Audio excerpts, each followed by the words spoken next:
الحمد لله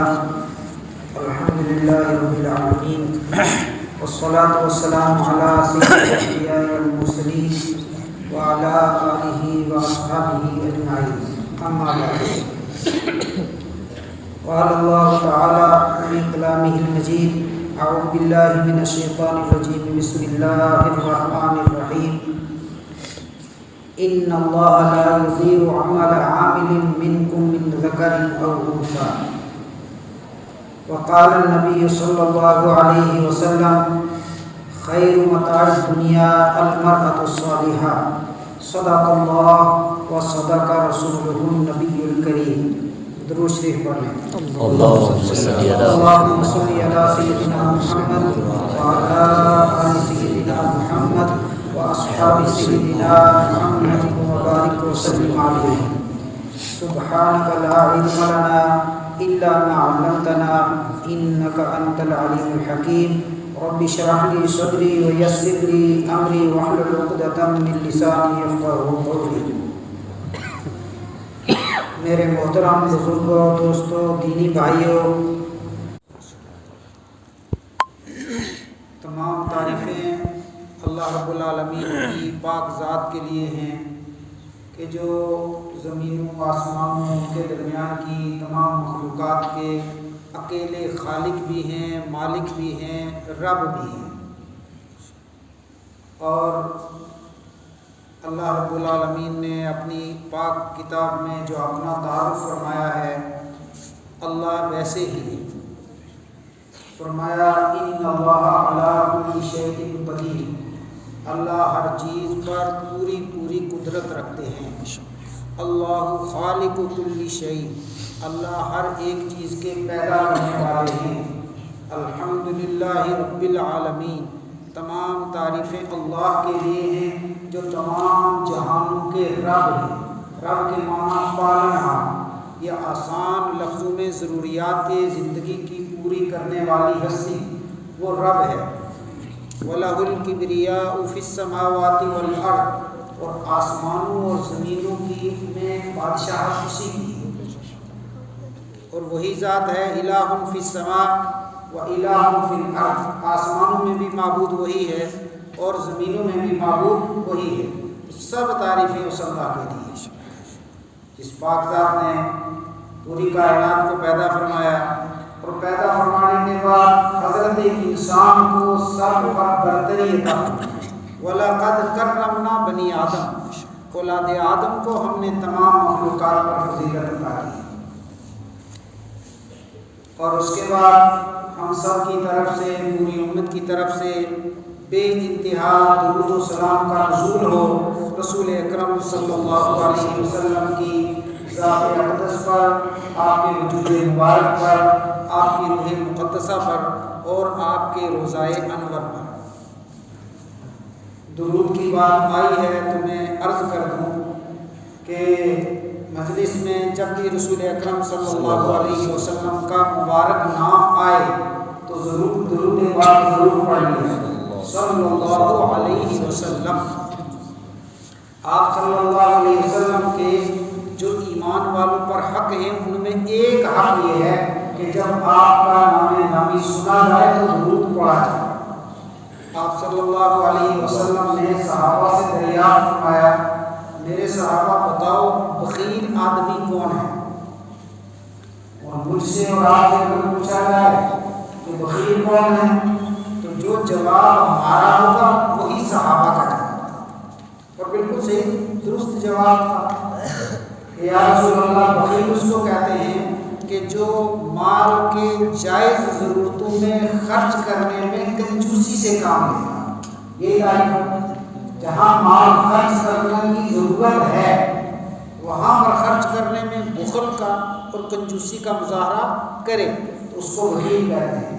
آپ صلی اللہ علیہ وسلم نے فرمایا نہیں، گویا آپ یہ فرمانا چاہتے تھے کہ جواب درست نہیں. تو ایسے موقع پر صحابہ عرض کیا کرتے تھے اللہ و رسولہ اعلم، کہ ہم تو بخیل اسی کو سمجھتے ہیں، اگر یہ صحیح نہیں ہے تو پھر اللہ اور اس کا رسول ہی بہتر جانتے ہیں. اور آپ جان بوجھ کر یہ طریقہ کار اپنی مجلسوں میں اختیار فرمایا کرتے تھے کہ ایک سوال کرتے صحابہ سے، آپ کو معلوم ہوتا کہ اس سوال کا جواب صحابہ کو معلوم نہیں، پھر بھی پوچھا کرتے تھے، اس وجہ سے کہ جب اس کا جواب بتایا جائے گا تو وہ جواب پوری توجہ سے سنیں گے۔ ہوتا نا، ہم سب بچپن میں جب پڑھتے تھے تو ہم میں سے بہت سارے لوگ اپنے ہم عمروں میں بیٹھ کر قصے سناتے ہیں کہ ہمارے استاد صاحب کلاس میں آئے اور انہوں نے سب سے ایک سوال کیا اور ہم سب نے جوابات دیے، لیکن حضرت الاستاد نے کہا کہ نہیں، غلط ہے، یا ہم کہتے ہیں کبھی کبھی کسی کو جواب نہیں معلوم تھا تو پھر انہوں نے بتایا، سب کچھ بھول جاتے ہیں لیکن یہ سوال اور یہ جواب ان کو یاد رہتا ہے۔ تو اللہ کے نبی صلی اللہ علیہ وسلم نے بھی پوچھا صحابہ سے، صحابہ نے یہ جواب دیا، آپ نے فرمایا نہیں، جواب غلط ہے۔ تو اب صحابہ نے کہا اللہ بہتر جانتے ہیں، اللہ کے نبی بہتر جانتے ہیں کہ پھر آپ کی نظر میں بخیل کس کو کہتے ہیں؟ تو رسول اللہ صلی اللہ علیہ وسلم نے فرمایا من ذکرت عنده، جس کے سامنے میرا تذکرہ کیا جائے، میرا نام لیا جائے، فلم یصلی علیہ، پھر بھی وہ میرے اوپر درود نہ پڑھے۔ جب آپ کا نام آئے تو درود پاک پڑھنا چاہیے۔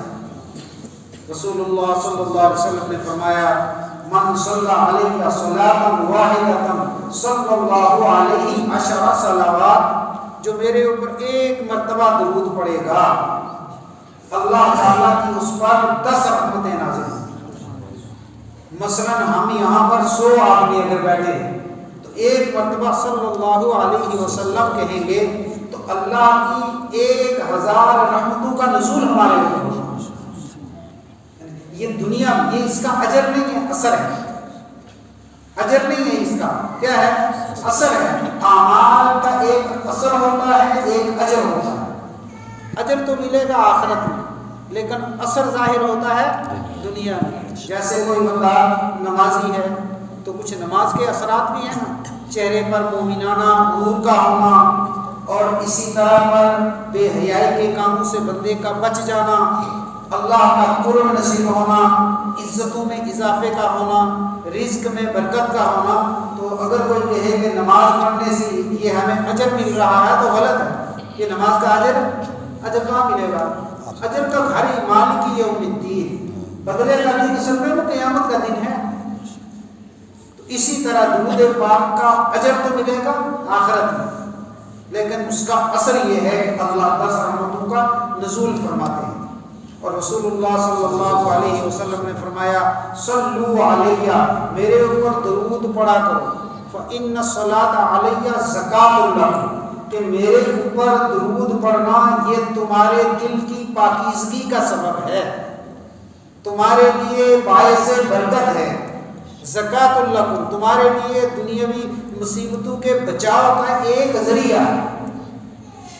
ایک موقع پر آپ صلی اللہ علیہ وسلم نے ارشاد فرمایا اذا نسیتم شیئا، جب تم کسی چیز کو بھول جایا کرو، بات بھول گئی یا کوئی چیز بھول گئی، فصلوا علیہ، تو پھر میرے اوپر درود پاک پڑھو، تذکروہ انشاء اللہ، اگر اللہ نے چاہا تو وہ چیز تمہیں یاد آ جائے گی، وہ بات تمہیں یاد آ جائے گی۔ اور ایک موقع پر آپ صلی اللہ علیہ وسلم نے فرمایا من کتب الصلاۃ، جس بندے نے درود پاک لکھا، فی کتابی، اپنی کسی کتاب میں، نوٹ بک میں، تحریر میں، لم تزل الملائکۃ یستغفرون لہ، تو مسلسل فرشتے اس کے لیے دعائے مغفرت کرتے رہیں گے، ما دام اسمی فی کتابی، جب تک کہ میرا نام اس تحریر میں موجود رہے، مسلسل فرشتے دعا کرتے رہیں گے۔ بعض فرشتوں کی اللہ کے ہاں ڈیوٹی ہی یہی ہے کہ جب سے وہ پیدا ہوئے تا صبح قیامت، ہر فرشتے کی ڈیوٹی ہے نا، تو کچھ فرشتوں کی ڈیوٹیاں ہی یہی ہیں کہ ان کا کام کیا ہے، وَيَسْتَغْفِرُونَ لِمَنْ فِي الْأَرْضِ، وہ اہل زمین کے، اہل ایمان کے لیے بخشش اور مغفرت کی دعا کرتے ہیں۔ قیامت میں بہت سارے لوگ ایسے ہوں گے کہ جن کی بخشش صرف اس بنیاد پر ہوگی کہ ہم نے اپنے ملائکہ کی دعائے مغفرت جو تمہارے حق میں کی گئی تھی اس کو قبول کر لیا، اور اس کے نتیجے میں ہم نے تمہیں معاف فرما دیا۔ تو کتنی مختصر عبادت ہے، کتنی ہلکی پھلکی عبادت ہے، لیکن اس کا فائدہ بہت زیادہ ہے۔ اس لیے درود پاک کا خاص طور پر اہتمام کیا ہے۔ چونکہ بنیادی طور پر یہ خواتین کا اجتماع ہے اور مدرسے کی بچیوں کا پروگرام ہے سالانہ، اس سے پہلے کہ میں اپنی بات کو شروع کروں، اس بات پر بے انتہا مبارکباد پیش کرتا ہوں مدرسے کی معلمات کو، مدرسے کی طالبات کو، ان کے والدین کو، کہ جن حضرات نے اس بے گزرے دور میں کہ جب سب کی توجہ دین کی تعلیم سے ہٹی ہوئی ہے، اپنی بچیوں کو مدرسے میں بھیجا، قال اللہ و قال رسول پڑھنے سننے کے لیے، یاد کرنے کے لیے، تو اس پر جتنی بھی مبارکبادین کو پیش کی جائے وہ کم ہیں۔ اللہ تعالیٰ تمام طالبات کو اور معلمات کو علم نافع عطا فرمائے، اور اللہ اس دینی ادارے کو اس پوری ریاست کے نمایاں اداروں میں شامل فرمائے، اللہ اس کو دن دوگنی رات چوگنی ترقی عطا فرمائے۔ میرے بھائی اور بزرگوں دوستو، چونکہ اجتماع خواتین کا ہے تو میں جو باتیں عرض کروں گا وہ زیادہ تر انہی سے متعلق ہیں، لیکن چونکہ بالواسطہ ہم بھی اپنے گھروں سے آئے ہیں تو ہم بھی اگر اس پیغام کو اپنے گھر میں پہنچا دیں تو گویا انڈائریکٹلی یہ جو ہم مرد حضرات بیٹھے ہوئے ہیں ان کی جو ہے مستورات ان کے لیے بھی یہ پیغام ہے۔ تو چند لکھی ہوئی باتیں مجھے عرض کرنی ہیں خواتین کے حوالے سے۔ پہلی بات تو یہ ہے کہ اسلام سے پہلے عورت اور مرد کا نظام تو آدم اور حوا سے چل رہا ہے، لیکن اسلام سے پہلے دنیا میں عورتوں کے حوالے سے کیا عقیدے پائے جاتے تھے، لوگوں کا مذہبی اور سماجی خیال عورتوں کے متعلق کیا تھا، میں اس کو عرض کروں۔ تین طرح کے لوگ زمانہ جہالت میں رسول اللہ صلی اللہ علیہ وسلم کے اعلان نبوت سے پہلے پائے جاتے تھے۔ ان لوگوں میں تین طرح کے گویا سوچ تھی ان کی۔ ایک طبقہ تو یہ کہتا تھا کہ مرد تو اولاد آدم میں سے انسان، گویا ان کی نظر میں انسان کے معنی تھے مرد، اور عورت کو یہ سمجھتے تھے کہ یہ کوئی اور مخلوق انسان کی اولاد ہے۔ اس طرح پر عورت کو انہوں نے ذلیل اور رسوا سمجھا ہوا تھا۔ اور ایک طبقہ جو خاص کر یونان کا فلسفہ جس کو کہتے ہیں، یونان کے جو فلسفے والے لوگ تھے، یوں آپ کہیں کہ جو وہاں کے ایجوکیٹڈ لوگ تھے، انہوں نے ایک خیال گھڑا، میں اس لیے آسان کر کے ورنہ تھیوری کوئی لفظ بھی استعمال کیا جا سکتا ہے لیکن تمام خواتین شاید اس کو نہ سمجھیں، تو انہوں نے ایک خیال یہ گھڑا تھا کہ عورت جس طرح مرد اولاد آدم کا فرد ہے، آدم کی نسل سے ہے، عورت در اصل شیطان کی نسل سے ہے، تو وہ عورت کو شیطان سمجھتے ہیں۔ گویا یہ دو الگ الگ ہیں۔ یہ دونوں خیال ایسے تھے کہ یہ اولاد آدم سے اس کو نہیں سمجھتے تھے۔ اور جو عرب کے بت پرستوں کا طبقہ تھا وہ عورت کو مرد کی طرح اولاد آدم کا حصہ سمجھتے تھے، لیکن وہ یہ سمجھتے تھے کہ مرد تو باعزت ہے لیکن عورت بے عزت ہے۔ گویا جس طرح ہم کہیں نا کہ فلاں آدمی کا حق ہے کہ ہم اس کو عزت دیں، وہ یہ سمجھتے تھے کہ گویا عورت کا عورت ہونا ہی اس کا تقاضا یہ ہے کہ اس کو ذلیل اور رسوا کیا ہے۔ یہی وجہ ہے کہ ہم سنا کرتے ہیں، مجھے وہ تفصیل بہت زیادہ دیر تک عرض نہیں کرنی ہے، لیکن بہرحال ہم سنا کرتے ہیں کہ عرب کے معاشرے میں 60% کم و بیش لوگ ایسے تھے کہ جو گھر میں بچی کے پیدا ہونے کو اپنے لیے ذلت اور رسوائی کا سبب سمجھتے تھے۔ اور قرآن حکیم نے اس کو فرمایا وَإِذَا بُشِّرَ أَحَدُهُمْ بِمَا ضَرَبَ الرَّحْمَنُ، کہ وہ جب اس چیز کی خوشخبری سنتے تھے کہ جس کی مثال اللہ تعالیٰ نے دی ہے وَلَّ وَجْهُهُ مُسْوَدًّا وَهُوَ كَظِيمٌ، تو جس بندے کی وہ یہ خبر چلتی تھی کہ میرے گھر میں بچی کی پیدائش ہوئی ہے، اس کا چہرہ سیاہ ہو جاتا تھا مارے شرمندگی کے، وَهُوَ كَظِيمٌ، اور وہ غصے سے بالکل بھر جاتا تھا۔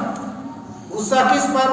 اپنی بیوی پر، اپنے معاشرے پر، اور 60% لوگ ایسے تھے کہ جو بچیوں کو پیدا ہوتے ہی زندہ برگور کر دیا کرتے تھے۔ تو 3 قسم کا خیال انشاءاللہ یاد رہیں گے۔ ایک طبقہ یہ سمجھتا تھا کہ عورت مرد کے علاوہ کسی اور نسل سے ہے، ایک طبقہ یہ سمجھتا تھا اور نسل سے تو ہے لیکن کس کی نسل ہے؟ شیطان کی، اور ایک طبقہ یہ سمجھتا تھا کہ ہے تو آدم کی نسل سے لیکن یہ عزت دیے جانے یا عزت کیے جانے کے قابل بالکل نہیں ہے، اور اس وجہ سے معاشرے کے کم سے کم 60% افراد کیا کرتے تھے؟ اور بچیوں کو زندہ دفن کر دیا کرتے تھے۔ اور قرآن حکیم میں فرمایا گیا کہ اللہ تعالیٰ قیامت میں وَإِذَا الْمَوْءُودَةُ سُئِلَتْ، زندہ دفن کی گئی بچی سے اللہ قیامت کے دن سوال کرے گی بِأَيِّ ذَنبٍ قُتِلَتْ، اس کو کس جرم کی پاداش میں قتل کیا۔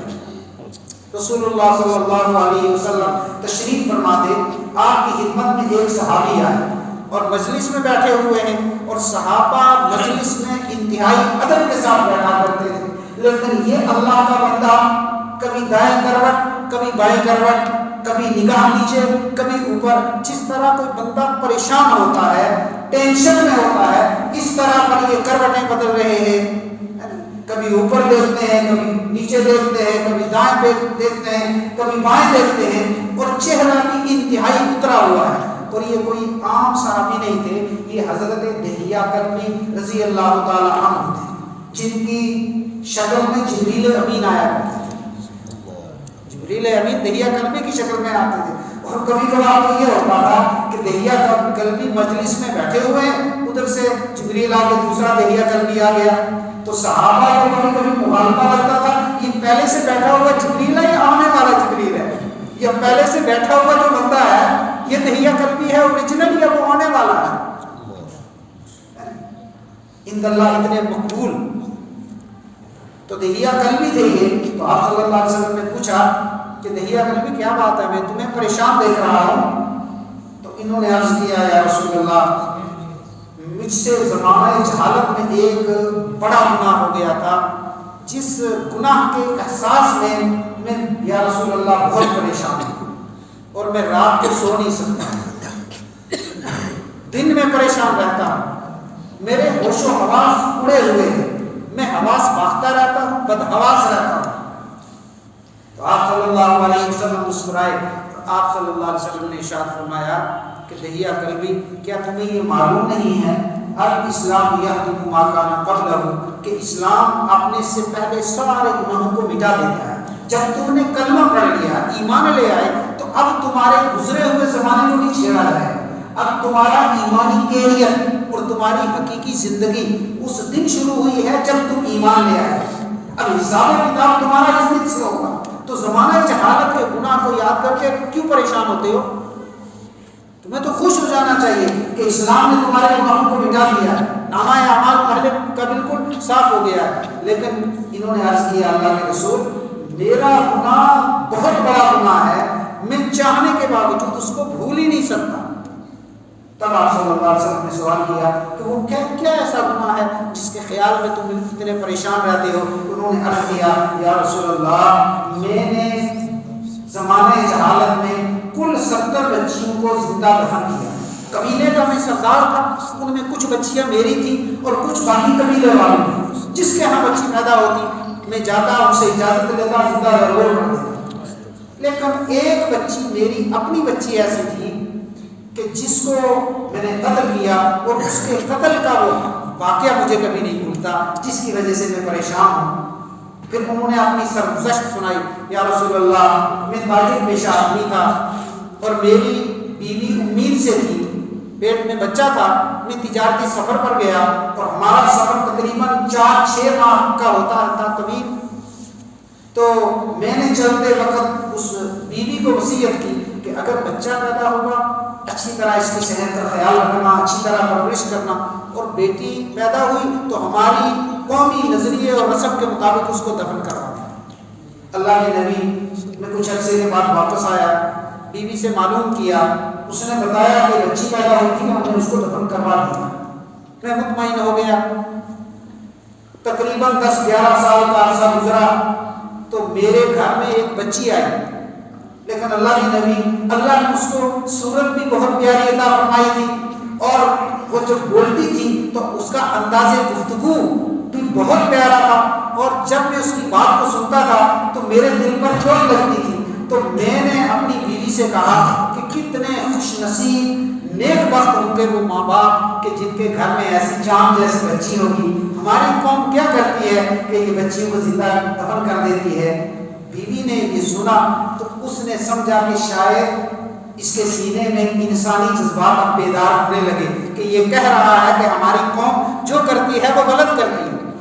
تو اس نے سوچا موقع اچھا ہے، تو اس نے مجھ سے کہا کہ مبارک ہو آپ کو، یہ بیٹی آپ کی ہے۔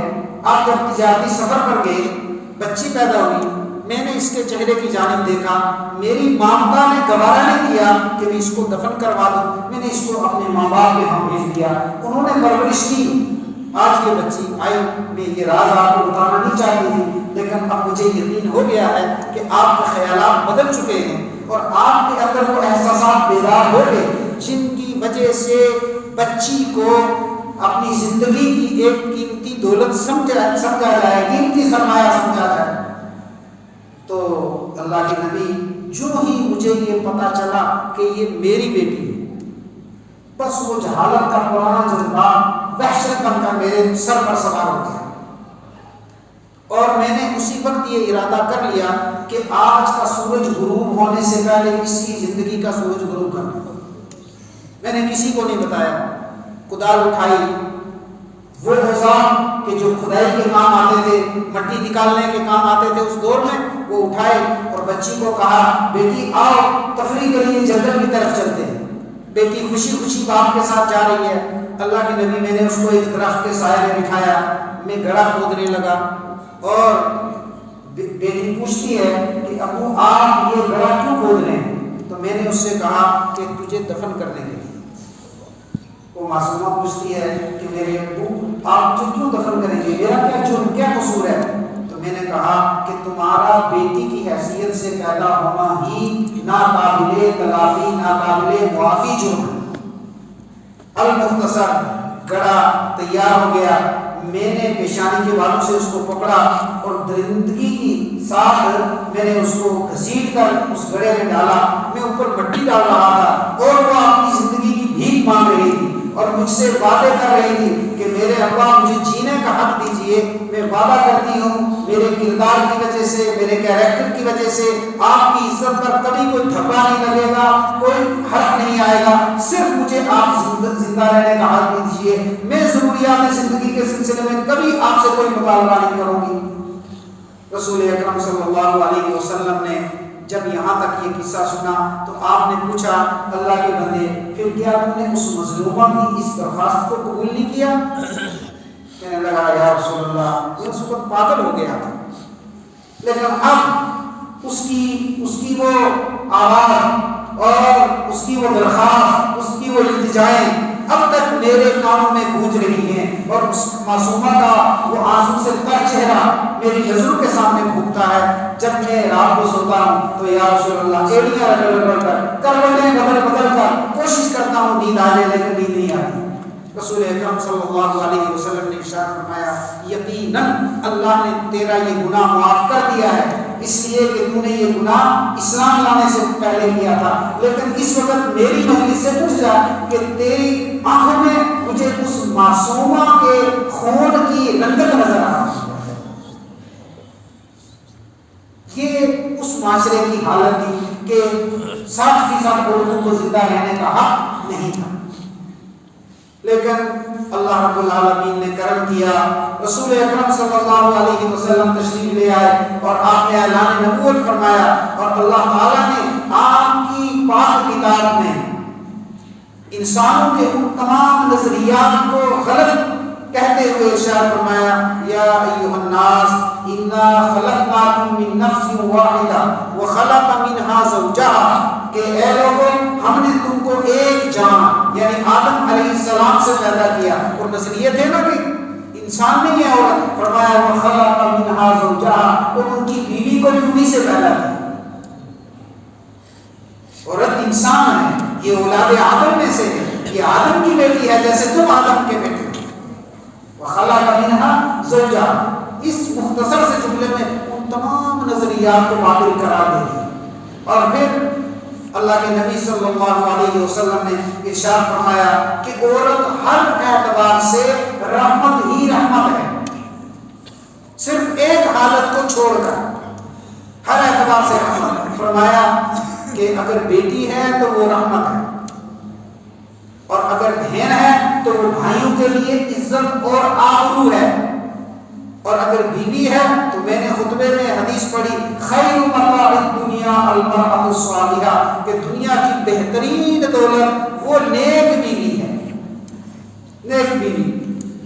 اور اگر ماں ہے تو الجنت تحت اقدام امہاتکم، جنت تمہاری ماؤں کے قدموں کے نیچے اللہ نے رکھی ہوئی ہے۔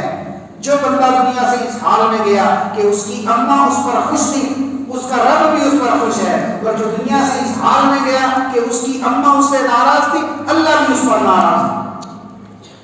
تو حق تعالیٰ جل شانہ نے عورت کے سر پر عزت کا تاج رکھتے ہوئے یہ قانون بنایا کہ ماں اگر گنہگار ہے، حتیٰ کہ علماء نے لکھا وہ ماں جو اپنے اعمال کی وجہ سے کچھ عرصے کے لیے جہنم میں بھی جس کو جانا پڑے گا، اللہ اس گنہگار ماں کی دعا کو بھی اولاد کے لیے اپنے نیک بندوں کی طرح قبول فرماتے ہیں۔ ابھی میں 1 مہینہ پہلے کی بات آپ کو سناتا ہوں کہ اللہ تعالیٰ نے عورت کو گویا ماں کو مستجاب الدعوات بنایا کہ اس کی دعا اللہ قبول فرماتے ہیں۔ یوپی میں ابھی ایک صاحب سنا رہے تھے کہ ان کی اماں قرآن کی حافظہ تھی، اور وہ مستقل دعائیں کرتی تھی کہ میرے گھر میں کوئی بچہ کوئی بچی میری آنے والی بہو ایسی نہ ہو جو قرآن کی حافظہ نہ ہو۔ تو وہ صاحب کہہ رہے تھے کہ میرے بڑے بھائی وہ حافظ بھی ہیں، وہ تاجر بھی ہیں، تو ان کی شادی ہوئی ایک حافظہ بچی کے ساتھ۔ پھر کہنے لگے ان سے چھوٹا میں تھا، میں نے بھی حفظ کیا ہوا تھا، لیکن اللہ کی تقدیر سے میری شادی ہوئی، بچی پڑھی لکھی تو تھی لیکن حافظہ نہیں تھی۔ تو مجھے وہ ماں کی دعا بار بار تمنا یاد آ رہی تھی، اے اللہ میرے گھر کو حافظہ بچوں اور بچیوں کے ساتھ ہمیشہ آباد رکھ۔ تو کہنے لگے کہ میں نے اپنی بیوی سے کہا کہ تم پڑھی لکھی ہو، تو میری اماں کی یہ خواہش تھی، تو میں چاہتا ہوں کہ تم حفظ قرآن شروع کرو، اور گھر کے کام کاج کا مسئلہ ہے، کپڑوں واشنگ مشین میں کپڑے میں ڈالوں گا، میں نکالوں گا، اپنے کپڑوں کو پریس میں کروں گا، تمہاری کوئی ذمہ داری نہیں، اور جب میں گھر پر موجود ہوں گا تو کھانا بنانے کے وہ کام جو مردوں کو جچتے سجتے ہیں، پیاز کے کٹوانے میں، مرچ مسالے کے سلسلے میں تمہارا تعاون کر دیا کروں گا، کوکر میں چاول ڈالنے ہیں میں ڈال دیا کروں گا، لیکن تم اللہ کا نام لے کر اللہ کے قرآن کو حفظ کرنا شروع کر دو۔ تو کہنے لگے کہ میں یہ سوچ رہا تھا کہ حفظ تو یہ نہیں کر پائے گی، لیکن اگر شروع کر لے گی اور ایک ایک آیت بھی کرتی رہے گی تو اگر موت تک بھی مکمل نہ ہوا تو یہ تو ہوگا نا کہ حدیث پاک میں آتا ہے کہ بھائی جو حفظ قرآن شروع کرے اور تکمیل سے پہلے مر جائے تو حفاظ کے ساتھ حشر ہوگا۔ عالم بننا چاہتا تھا تو دنیا سے رخصت ہو گیا، تکمیل تک نہیں پہنچا تو اللہ علماء میں حشر کریں گے، تو کم سے کم حفاظ کے ساتھ حشر تو ہوگا اس کا۔ تو کہنے لگے کہ انہوں نے 1 مہینے میں 1 پارہ کر لیا، مجھے تسلی ہو گئی، 1 مہینے میں 1 پارہ، اس کا مطلب ہے کہ 3 سال میں آرام کے ساتھ قرآن مکمل ہو جائے گا۔ لیکن اللہ کی قدرت، اللہ کی عنایت اور وہ ماں باپ کی دعا اور قرآن کا اعجاز کہ اس کے بعد انہوں نے ہر دن آدھا پارہ سنانا شروع کیا۔ 3 مہینے 3.25 مہینے میں پورا قرآن مکمل ہو گیا، اور پھر ایک مجلس میں سنا بھی دیا۔ یہ ماں کی دعا ہے، یہ اس پر سنانا تھا۔ کیا بلندیاں آتا، ایک طرف وہ خیالات عورتوں کے متعلق، اور دوسری طرف اسلام نے عورت کو کتنی بڑی عزت عطا فرمائی ہے۔ میری قوم بہنوں بیٹیوں، اس وقت دنیا میں تقریباً وہی کچھ ہو رہا ہے جو زمانہ جہالت میں ہوتا تھا، کہ نام کو بڑا خوبصورت لگایا جاتا ہے کہ عورتوں کو آزادی ہونی چاہیے اور عورتوں کو مردوں کے برابر حقوق دیے جانے چاہیے۔ بہت اچھی بات ہے، دیے جانے چاہیے، لیکن یہ ساتھ میں آپ دیکھیں کہ یہ کتنی کم عقلی کی بات ہے کہ عورت اور مرد کو برابر لا کھڑا، کیسے برابر ہو سکتے ہیں؟ عورت ہوتے ہوئے مرد کے برابر کیسے ہو سکتی ہے اور مرد ہوتے ہوئے عورت کے برابر کیسے ہو سکتا ہے؟ بھائی بیل اور بھینس کا مقصد پیدائش ایک ہے. گائے تو دودھ دیتی ہے نا، تو بیل تو نہیں دے سکتا. تو گائے اور بیل ایک جیسے نہیں ہو سکتے، عورت اور مرد کو ایک کرو آپ، کیسے ہو سکتا ہے؟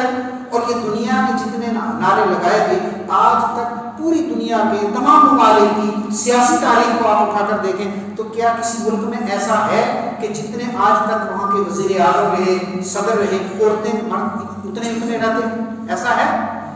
برابری کہاں ہوئی؟ اس خوبصورت نعرے کے ذریعے سے آپ نے عورت کو اصل میں گھر سے نکالنا تھا، آپ نے عورت کو پردے سے نکالنا تھا تاکہ وہ درندگی اور وہ عورت کے ساتھ جو بے عزتی اور بے حرمتی آپ کرنا چاہتے ہو اس کے راستے آسان ہو جائیں.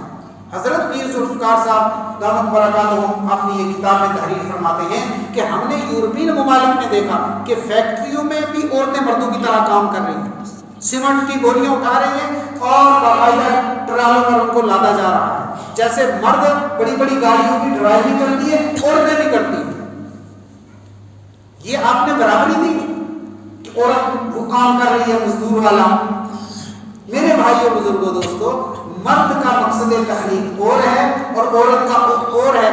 اللہ تعالیٰ نے مرد کو عورت کے مقابلے میں اس کا حاکم تو بنایا ہے، کبھی بنایا ہے الرجال قوامون علی النساء، کہ اللہ تعالیٰ نے وہ مردوں کو عورتوں پر حاکم بنایا ہے اور ان کو مضبوط اور کبھی جسم والا بنایا ہے، ان کو ہارڈ ورکر بنایا ہے. جو کام مرد کر سکتا ہے وہ عورت نہیں کر سکتی. مقصد اب اس کو ایک کہا جاتا ہے کہ گویا اسلام نے عورت کو درجہ گھٹایا. ارے یہ افضل غیر افضل کا معاملہ نہیں ہے. اسلام یہ نہیں کہتا کہ مرد افضل ہے اور عورت افضل نہیں ہے. عورت ہوتے ہوئے بھی مرد سے افضل ہو سکتی ہے. کس طریقے سے؟ الا بالتقوی، تقوی کی دولت اس کے پاس ہوگی. گنہگار مرد کے مقابلے میں وہ بہت افضل ہے. اسلام کب کہتا ہے کہ مرد بہتر ہے اور عورت بہتر نہیں ہے؟ لیکن مرد ہے، عورت ہے. آپ کے جسم میں اللہ تعالیٰ نے مختلف اعضاء پیدا کیے. ناخن بھی ایک عضو ہے اور آنکھ بھی ایک عضو ہے. تو آپ ناخن اور آنکھ کے ساتھ ایک جیسا سلوک کر سکتے ہیں؟ آنکھ نازک ترین ہے، اس کو آپ انگلی سے خارج کرنا چاہیں تو وہ برباد ہو جائے گی، اور اس کے مقابلے میں ناخن تو نان بیٹر بٹ ڈفرینٹ کا فارمولا ہے. مرد بہتر نہیں ہے لیکن عورت اور مرد ایک دوسرے سے مختلف ہیں. دونوں کا مقصد تخلیق بالکل جدا کہاں ہے.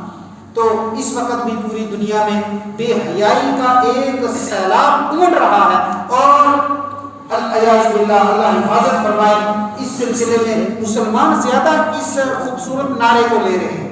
رسول اکرم صلی اللہ علیہ وسلم نے ایک طرف تو عورت کی یہ عزت بیان فرمائی. میں نے فرمایا 4 حیثیتیں ہیں اللہ نے عزت عطا فرمائی، سوائے ایک حیثیت کے کہ جس میں عورت اپنے آپ کو خود ذلیل کرتی ہے، اور اس کو رسول اللہ صلی اللہ علیہ وسلم نے ارشاد فرمایا کہ صنفان من اہل النار لم ارہما، کہ جہنمیوں کی 2 قسمیں دنیا میں ایسی ہیں جن کو ابھی میں نے نہیں دیکھا. آپ نے ان کو دیکھا تھا معراج کی رات جہنم کے اندر، تو ابھی دیکھا نہیں ہے. ان میں پہلی قسم کو چھوڑیے، وہ ہمارے موضوع گفتگو نہیں. دوسری وَنِسَاءٌ عَارِيَاتٌ كَاسِيَاتٌ مُمِيلَاتٌ مَائِلَاتٌ رُؤُوسُهُنَّ كَأَسْنِمَةِ الْبُخْتِ الْمَائِلَةِ، کہ جن کو میں نے جہنم میں دیکھا ہے، جہنمی عورتیں، وہ کیا ہے؟ کاسیات عاریات، کہ وہ لباس پہننے کے باوجود پھر بھی ننگی. ایک زمانہ آنے والا ہے، اللہ کے نبی صلی اللہ علیہ وسلم نے تو تب فرمایا، لیکن وہ زمانہ میں نے اور آپ نے دیکھ لیا ہے. وہ کپڑے پہننے کے باوجود ننگی ہوں گی. ممیلات مائلات، دوسروں کو اپنی طرف مائل کرنے والی ہیں، خود دوسروں کی طرف مائل ہونے والی ہیں. اور اب تو اس سسٹم کو موبائل فون نے اور آسان کر دیا ہے، اور آسان کر دیا ہے.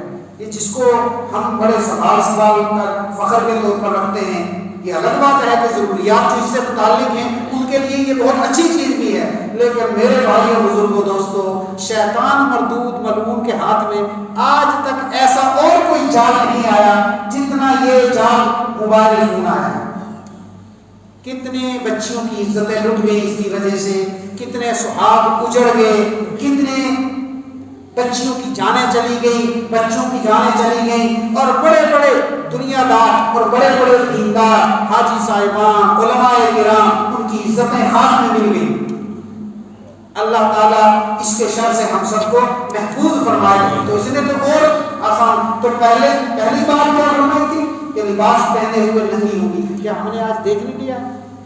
علماء نے حدیث کی تشریح میں لکھا ہے کہ لباس پہننے کے باوجود ننگا ہونے کا مطلب یہ ہے کہ وہ لباس اتنا ٹائٹ ہوگا کہ جسم کے سارے اعضاء کی بناوٹ نظر آئے گی۔ اور لباس اللہ تعالیٰ کی نعمتوں میں سے چھوٹی نہیں، بہت بڑی نعمت ہے۔ اللہ پاک فرماتے ہیں یا بنی آدم قد انزلنا علیکم لباسا یواری سوآتکم وریشا، اے آدم کے بیٹے و بیٹیوں، ہم نے تمہیں لباس کی نعمت عطا فرمائی ہے۔ جس طرح ایمان نعمت ہے، جس طرح جان نعمت ہے، زندگی نعمت ہے، مکان نعمت ہے، رزق اور مال نعمت ہے، اولاد نعمت ہے، بعینی اسی طرح پر لباس بھی اتنی ہی بڑی نعمت ہے۔ اس لیے کہ 18,000 کم و بیش مخلوقات میں سے صرف انسان ایسا ہے کہ جس کو اللہ نے دولت لباس عطا فرمائی ہے، باقی کوئی مخلوق لباس ہے، اور لباس اس کی دو خوبیاں ہیں اور دو غرضیں ہیں۔ کس وجہ سے ہم نے لباس تمہیں عطا کیا؟ یواری سوآتکم، پہلا مقصد تو یہ ہے کہ اس سے تم اپنے پردے کی جگہوں کو چھپاتے ہو۔ گویا لباس کا پہلا مقصد کیا تھا؟ پردہ، اور اب لباس کیا ہے؟ بے پردگی کا ذریعہ۔ رسول اکرم صلی اللہ علیہ وسلم نے فرمایا کہ اللہ تعالیٰ جن لوگوں کی لیلۃ البراءت میں اور لیلۃ القدر میں بخشش نہیں کرتے، ان میں ایک وہ ہے مسبل ازارہ، جو مرد اپنے ازار کو ٹخنوں سے نیچے رکھے، پینٹ پہن رہا ہے، پاجامہ ہے، ٹراؤزر ہے، شلوار ہے، لنگی ہے، کوئی بھی چیز جو پہنتا ہے وہ ٹخنے سے نیچے ہے، تو اس کی بخشش ابھی نہیں ہوتی۔ اور جو کچھ ازار سے نیچے ہے وہ جہنم میں ہے، یعنی وہ حصہ جہنم میں جلنے والا ہے۔ اور عورت کے لیے ٹخنا ڈھانپنا کیا ہے؟ فرض ہے۔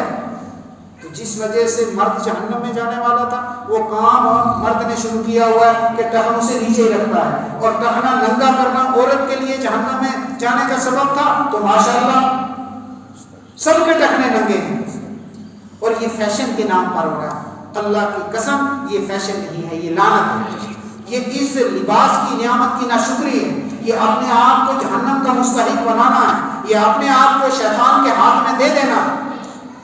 تو لباس کا پہلا مقصد کیا تھا؟ اس سے تم پردے کی جگہوں کو چھپاتے ہو، وریشا، اور دوسرا مقصد یہ تھا کہ تاکہ تمہاری شخصیت اس میں نکھرے، تم لوگوں کی نظر میں باعزت ہو جاؤ۔ اور بھائیو، عزت کا تعلق حق تعالیٰ جل شانہ کے حکم کے ساتھ جڑا ہوا ہے۔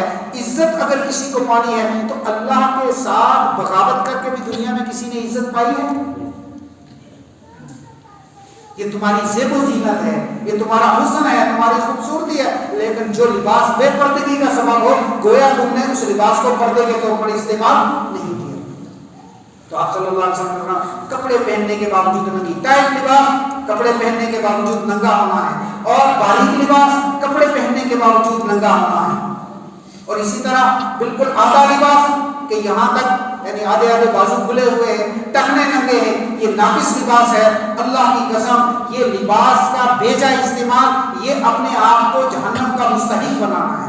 وہ عورت جنت کا منہ نہیں دیکھ سکتی کہ جو لباس کو اس طرح پر استعمال کرے۔ رسول اللہ صلی اللہ علیہ وسلم نے فرمایا لا يدخلن الجنہ، یہ عورتیں جنت میں داخل نہیں ہوں گی، ولا یجدن ریحہا، اور یہ جنت میں داخل تو کیا ہوگی، اس کی خوشبو کو بھی نہیں پا سکتی۔ وَإِنَّ رِيحَهَا لَتُوجَدُ مِنْ مَسِيرَةِ كَذَا وَكَذَا، حالانکہ جنت کی خوشبو بہت دور 500 سال کی مسافت تک اس کی خوشبوئیں جائیں گی، یہ اس جگہ پر بھی نہیں پہنچ سکے گی جہاں سے جنت کا راستہ 500 سال کا ہے۔ اس لیے میں اپنی ماؤں بہنوں بیٹیوں سے یہ گزارش کروں گا کہ اللہ تعالیٰ نے اپنے دین کے ذریعے سے آپ کو جو عزتیں عطا فرمائی ہیں، ان عزتوں کو ان عزتوں کا حقدار اپنے آپ کو بنائیے، اور اللہ کے دین کے ساتھ بغاوت نہ کیجیے۔ اسلام نے عزت دی تو ہمارا فرض یہ تھا کہ ہم شکر ادا کرتے، ورنہ یہ ہے کہ گویا کہ ہم نے اپنے عمل سے یہ ثابت کیا کہ ہم اسی مستحق تھے کہ ہمیں زندہ درگور کیا جاتا۔ تو اب تعالیٰ جل شانہ نے اسلام دے کر ہمیں عزتیں عطا فرمائی ہیں. حضرت عمر رضی اللہ تعالیٰ عنہ اپنے خطبے میں اور اپنی دعاؤں میں خاص طور پر یہ فرمایا کرتے تھے الحمدللہ الذی اعزنا بالاسلام. تمام تعریفیں اللہ کے لیے ہیں جس نے اسلام دے کر ہمیں عزت عطا فرمائی. اور ایک آخری بات یاد رکھیں کہ جنت کا راستہ اللہ نے مردوں کے لیے بھی مقرر فرمایا ہے اور عورتوں کے لیے بھی، لیکن عورت کے لیے جنت کا راستہ بالکل اللہ تعالیٰ نے آسان کر دیا، شارٹ راستہ. مردوں کے ذمے بہت ساری ذمہ داریاں، لیکن عورت کو کیا کرنا ہے؟ اللہ کے حقوق اور فرائض کو ادا کرنا ہے، اور اس کے بعد اپنے شوہر کی اطاعت کرنی ہے، اس کے مال میں اور اس کی عزت میں اس میں خیانت نہیں. یہ 3 کام عورت کر لے، اللہ کے حقوق کو ادا کرے اور اپنے شوہر کی فرما برداری کرے اور عزت اور اس کے مال میں کوئی خیانت نہ کرے. رسول اکرم صلی اللہ علیہ وسلم نے فرمایا یہ جنت کے جس دروازے سے چاہے داخل ہو سکے. یہ صرف، اور مردوں کی ذمہ داریاں اس کے علاوہ کتنی ہیں؟ بے شمار ذمہ داریاں ہیں. تو عورت کا جنت میں جانا انتہائی آسان، اس لیے کہ اللہ نے اس کو کمزور بنایا ہے جسمانی اعتبار سے، فطرت کے اعتبار سے. تو اللہ تعالیٰ نے اس کو اعمال عطا فرمائے جو یہ بہت آسانی کے ساتھ انجام دے کر اللہ کی جنت میں جا سکتی ہے. رمضان کی آمد ہے میرے بھائیو بزرگوں دوستوں اور قابل عزت خواتین، ہم سب کو رمضان کے آنے سے پہلے اپنے ذہنوں کو اس کے لیے تیار کر لینا چاہیے.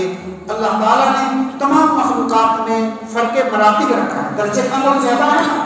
اسی طرح اللہ نے وقتوں اور مہینوں اور ہفتوں کے درجات کو بھی اللہ تعالیٰ نے اس کی بھی ایک ترتیب رکھی کہ دنوں میں جمعہ دنوں کا سردار، مہینوں میں رمضان کا مہینہ سردار، اور اسی طرح دنوں میں یوم عرفہ سردار، راتوں میں لیلۃ القدر سردار. رمضان کا مہینہ رسول اللہ صلی اللہ علیہ وسلم نے فرمایا کہ وہ آدمی برباد ہو جائے، تباہ ہو جائے کہ جو رمضان کا مہینہ پائے اور اللہ کو راضی کر کے اپنے آپ کو جنت کا مستحق نہ بنا دے.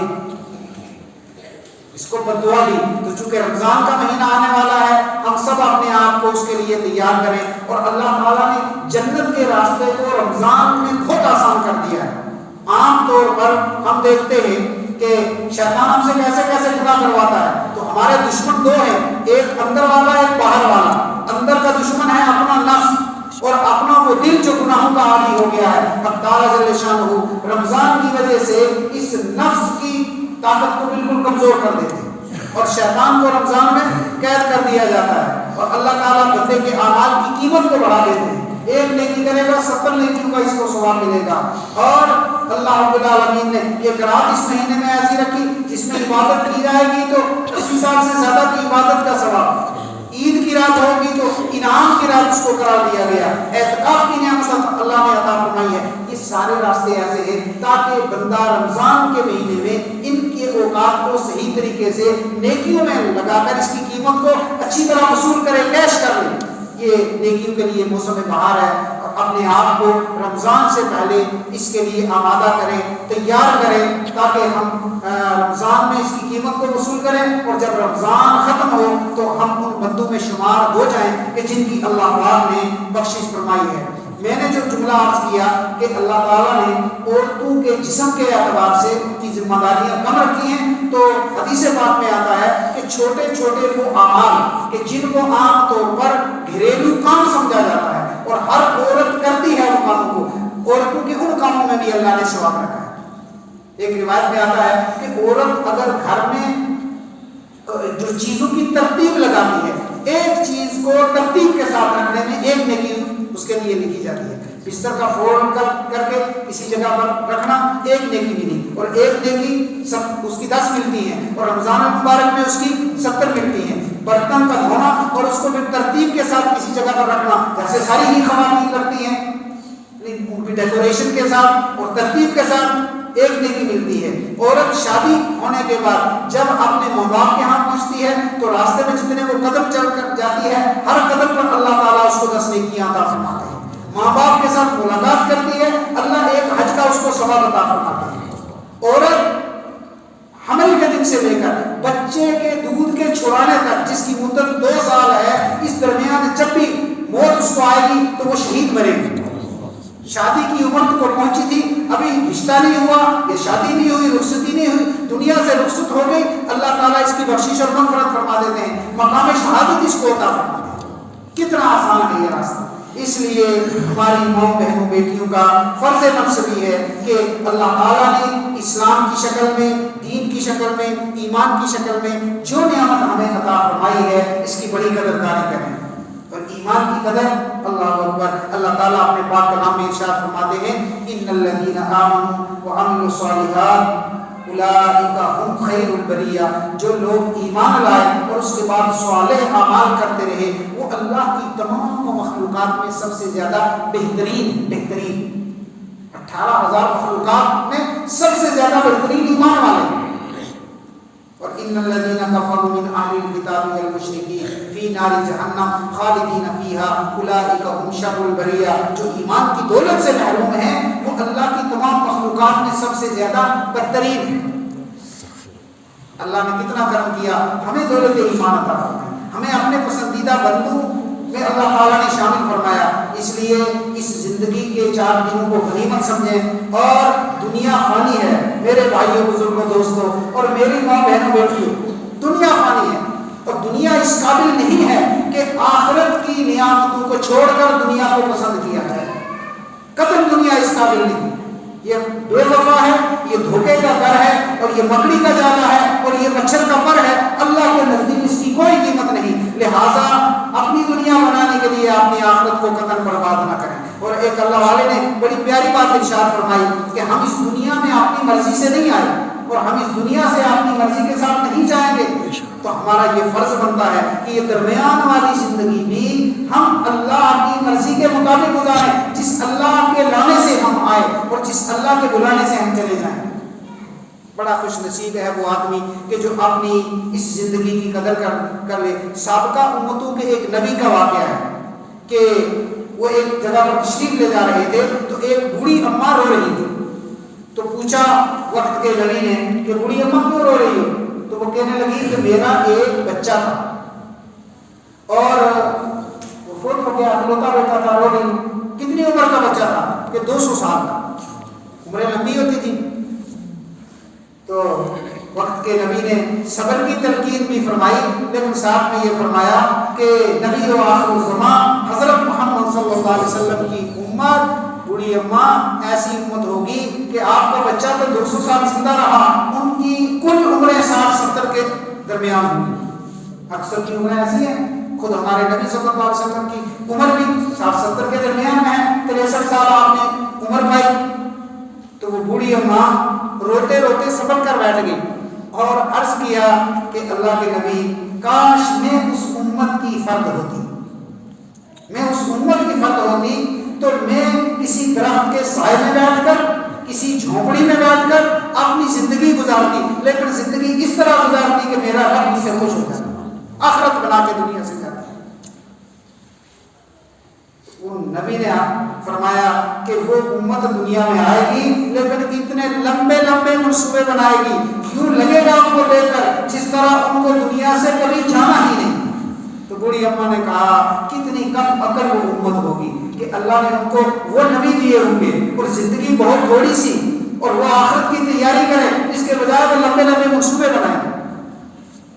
اس لیے اس فانی زندگی کے اندر دل لگانا، دنیا کا سب سے کم عقل اور بیوقوف وہ آدمی ہے کہ جو اس دنیا کو سب کچھ سمجھے۔ قرآن حکیم میں فرمایا گیا وَغَرَّكُمْ بِاللَّهِ الْغَرُورُ، تمہیں ایک دھوکے باز یعنی شیطان نے دھوکے میں ڈالا ہوا ہے، اور دنیا کے بارے میں فرمایا یہ دار الغرور ہے، یہ دھوکے کا گھر ہے، اس سے کبھی دھوکہ نہیں کھانا۔ رسول اکرم صلی اللہ علیہ وسلم جو زمینی سفر ہے آپ کا معراج کا، اس میں آپ تشریف لے جا رہے تھے تو راستے میں بہت سارے منظر آپ نے دیکھے، ان میں ایک منظر یہ تھا کہ ایک بوڑھی بیٹھی ہوئی ہے اور وہ رسول اللہ صلی اللہ علیہ وسلم کو آواز دے رہی ہے یا محمد یا محمد یا محمد۔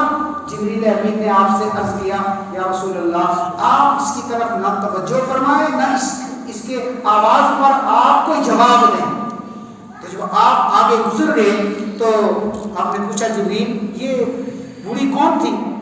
تو جبریل امین نے عرض کیا یا رسول اللہ یہ اللہ تعالیٰ نے دنیا کو بوڑھی کی شکل میں کر کے متشکل کر کے آپ کو دکھایا ہے۔ یا رسول اللہ آپ نے دیکھا ہے اس کو کہ یہ بہت بوڑھی ہو گئی ہے، بہت کمزور ہے اور اس کے چہرے میں جھریاں پڑی ہوئی ہیں اور اس کے بال بکھرے ہوئے ہیں اور یہ قریب المرگ نظر آ رہی ہے. تو آپ نے فرمایا ہاں بات تو یہی ہے. تو جبریل امین نے فرمایا کہ یا رسول اللہ یوں سمجھو کہ آپ اس دنیا کی عمر اتنی ہی باقی ہے, اب آپ آخری نبی ہیں اور آپ کی امت آخری امت ہے. آپ اپنی امت کو جا کر بتاؤ کہ یہ دنیا اب ختم ہونے والی ہے, اور یا رسول اللہ اگر آپ اس کے یا محمد کہنے پر جواب دے دیتے تو آپ کی ساری امت دنیا کی محبت میں برباد ہو جائے. اس لیے اللہ کا حکم تھا کہ آپ اس کی طرف توجہ نہ کریں. اس لیے آپ صلی اللہ علیہ وسلم فرمایا کرتے تھے مجھے دنیا سے کیا غرض ہے, مجھے دنیا سے کیا لینا دینا ہے. ایک کھجور رکھی ہوئی ہے اس کو بھی صدقہ کیے بغیر نماز پڑھانے کے لیے آپ نے آگے قدم نہیں بڑھایا. یہ دنیا بہت بڑا دھوکے کا گھر ہے. اور میری مائیں بہنیں بیٹیاں یاد رکھیں کہ آپ اپنی عظمت کو اپنی قیمت کو سمجھیں. اللہ تعالیٰ نے مردوں کے مقابلے میں آپ کو بہت باعزت بنایا ہے. اگر ہم اسلام کی تاریخ اٹھا کر دیکھیں تو جو پاکیزہ کردار اللہ رب العالمین نے عورتوں کو عطا فرمایا, مرد اس کے لیے اور خصوصاً بعد والے وہ تو ترستے رہ جائیں گے. آپ حضرت موسیٰ علیہ السلام کا قصہ قرآن میں پڑھیں گے. موسیٰ کلیم اللہ یعنی انبیاء کی اسمبلی کے اسپیکر, کوئی نبی نہیں نہ بولا تھا کہ نمازیں کم کروا دو, تو حضرت ہی بولے تھے.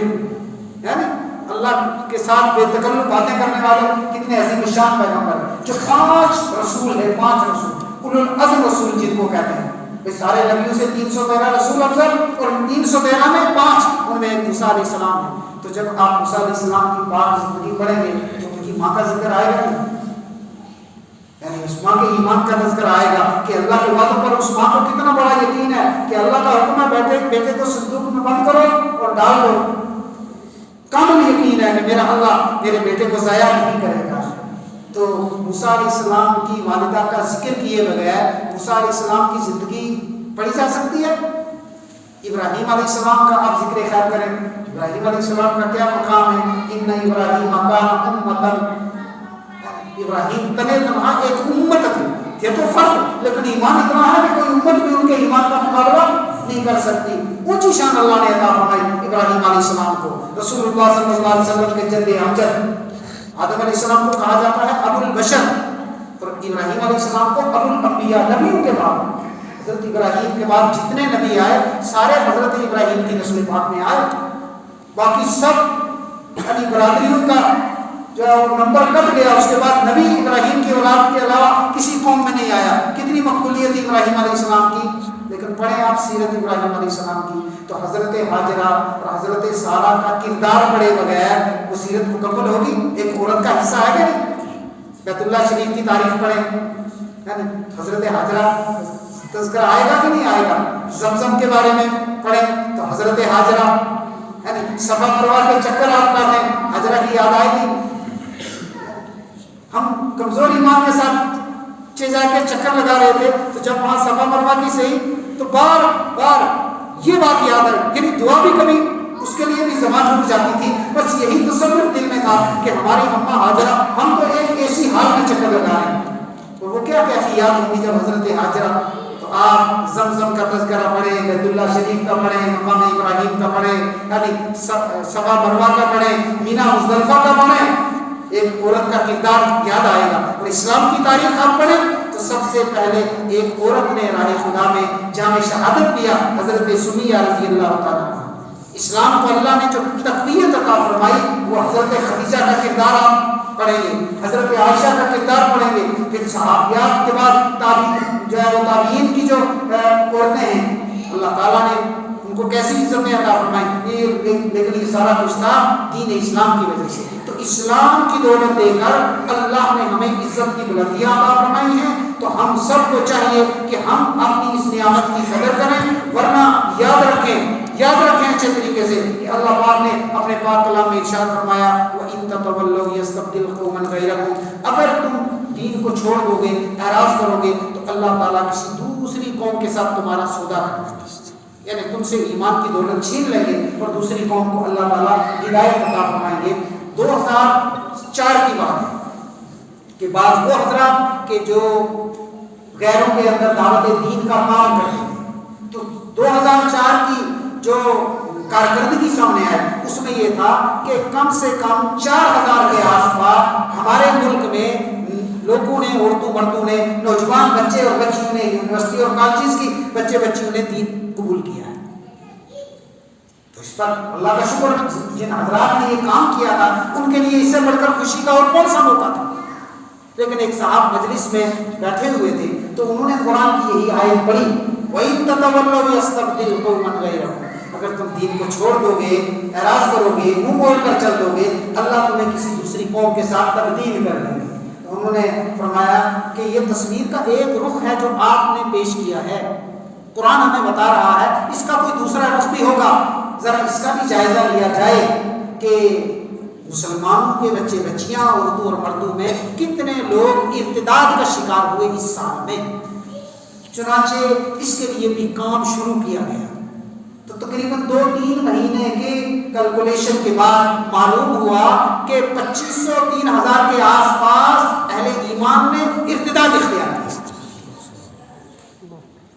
یہ اللہ کا قرآن ہے، یہ انہ لقول فصل، یہ فیصلہ کن بات ہے، لیس بالہزل، یہ کوئی مذاق کی چیز نہیں ہے، اس کی خبریں سچی ہیں۔ میرے بھائی بزرگوں دوستو، اللہ رب العالمین فیصلے کر رہے ہیں کہ نئے لوگ دین میں آ رہے ہیں اور قرآن سے اللہ تعالیٰ دین کی دولت چھین رہے ہیں کہ تم اس قابل نہیں ہو کہ یہ نور اسلام تمہارے دلوں میں رہے۔ اللہ تعالیٰ ایسے باغیوں کو، ایسے نافرمانوں کو اور ایسے خدا کے دشمنوں کو اور اللہ کے دین اور قرآن کی طرف منہ پھیر کر، پیٹ پھیر کر چل دینے والوں کو اللہ قطعاً پسند نہیں کرتے۔ ہر چیز کی ایک حد ہوتی ہے، موقع آ گیا ہے کہ ہم توبہ و استغفار کریں اور ہم دین کو پہلا نمبر دیں۔ اللہ پاک نے اپنے پاک کلام میں ارشاد فرمایا، وَأَمَّا مَنْ خَافَ مَقَامَ رَبِّهِ وَنَهَى النَّفْسَ عَنِ الْهَوَىٰ فَإِنَّ الْجَنَّةَ هِيَ الْمَأْوَىٰ، کہ جس بندے نے اللہ کا خوف اپنے دل میں بسا لیا اور اپنے آپ کو اپنے نفس کی خواہشوں سے روک لیا، جنت اس کا ٹھکانہ ہے۔ لیکن جو آدمی ایسا نہ کرے، وہ خواہشات نفس کی پیروی کرے اور خاص طور پر ایک کام کرے، وَآخَرَ الْحَيَاةَ الدُّنْيَا فَإِنَّ الْجَحِيمَ هِيَ الْمَأْوَىٰ، دنیا کی زندگی کو آخرت پر ترجیح دے، اس کا ٹھکانہ جہنم ہے، ترجیح دے۔ اس کو اچھی طرح سمجھنا چاہیے۔ آپ لوگ تو پڑھے لکھے ہیں، لیکن جب بہت کم پڑھے لکھے لوگوں میں بات کرنی ہوتی ہے تو وہاں یہ جملہ ہم اس طرح کہتے ہیں، وَآثَرَ الْحَيَاةَ الدُّنْيَا کا مطلب ہے دنیا کو پہلے نمبر پر رکھے، دین کو دوسرے نمبر پر۔ یہ ہے مطلب ترجیح دینے کا۔ دو کام اس کو کرنے ہیں، ایک کام گناہ کا نہیں ہے، ایک تو دین کا ہے، ایک دنیا کا ہے۔ اور دنیا کا کام جائز کام ہے، وہ ضرورت زندگی سے تعلق رکھتا ہے، لیکن جو بندہ دین کے کام کو دوسرے نمبر پر اور دنیا کے کام کو پہلے نمبر پر رکھے، فَإِنَّ الْجَحِيمَ هِيَ الْمَأْوَىٰ، اس کا ٹھکانہ جہنم ہے۔ مجدد الفسانی امام ربانی شیخ احمد سرخندی رحمۃ اللہ علیہ نے اپنی مکتوبات میں بڑی پیاری بات لکھی۔ انہوں نے فرمایا، دیکھو دین کا کام یا نیکی کا داعیہ اور تمہارے دل میں نیکی کا خیال آ جانا یا نیکی کا کوئی موقع مل جانا، یہ اللہ کا مہمان ہوتا ہے، اللہ کا مہمان ہوتا ہے۔ جس طرح تم دنیا میں کسی مہمان کی اگر قدردانی اور مہمان نوازی نہ کرو تو وہ آئندہ تمہارے گھر میں آنا نہیں چاہتا، اسی طرح یہ نیکی کا موقع جو خدا کا مہمان ہے، اگر اس کی قدردانی نہ کی گئی تو یہ روٹ جائے گا، یعنی اللہ تعالیٰ نیکی کی توفیق کو سلب کر لیں گے۔ لہٰذا فرمایا حضرت نے کہ دین اور دنیا کے دو کام مقابلے میں آ گئے تو دین کا کام پہلے کرو اور دنیا کا کام کل پر چھوڑو۔ پھر بڑی پیاری بات لکھی، فرمایا اگر دین کا کام تم نے آج کر لیا اور دنیا کا کام کل پر چھوڑا تھا تو کل زندگی میں نصیب ہو گیا تو اس کو کر لینا، اور کل نہیں آیا تو تمہارا کوئی نقصان نہیں، اس لیے کہ دین کا کام کر کے تم نامہ اعمال میں اجر کو جمع کروا چکے ہو، اور دنیا کا کام اب جب تم دنیا سے چلے گئے تو تمہیں دنیا کی ضرورت بھی باقی نہیں رہی اور تمہارا کوئی نقصان نہیں ہوا۔ لیکن اگر تم نے دنیا کا کام آج کیا اور دین کا کل پر چھوڑا اور کل آنے سے پہلے دنیا سے چلے گئے تو جو دنیا کا کام کیا تھا اس کا نفع تمہیں آپ ملے گا، تم چلے گئے نفع کہاں ملے گا، اور جس کا نفع ملنا چاہیے تھا وہ تم نے کیا نہیں اور اللہ کے پاس پہنچ گئے۔ لہذا دین کا کام آج اور دنیا کا کام کل پر چھوڑو۔ اللہ ہم سب کو عمل کی توفیق عطا فرمائے۔ وآخر دعوانا الحمدللہ رب العالمین۔